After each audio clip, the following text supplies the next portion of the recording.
अहम खबर देंगे आपको। पीका तरमीमी ऑर्डिनेंस के खिलाफ PFUJ की दरखास्त पर समाअत। इस्लामाबाद हाई कोर्ट ने अटॉर्नी जनरल को नोटिस जारी कर दिया। कल जवाब तलब कर लिया गया है। इस नौयत के दीगर दरखास्तों के साथ केस कल मुकर्रर करने का हुक्म।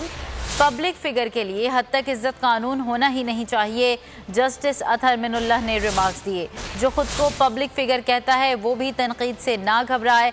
एडवोकेट आदिल अजीज ने ये मौक़िफ़ अपनाया है। आपको खबर दे रहे हैं पीका एक्ट के हवाले से। पीका तरमीमी ऑर्डिनेंस के खिलाफ PFUJ की दरख्वास्त पर समाअत हुई। इस्लामाबाद हाई कोर्ट ने अटॉर्नी जनरल को नोटिस जारी कर दिया।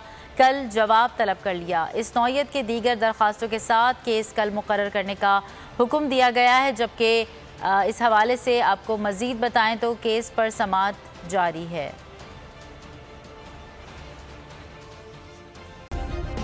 सब्सक्राइब करें और बेल दबाएं ताकि कोई खबर रह न जाए।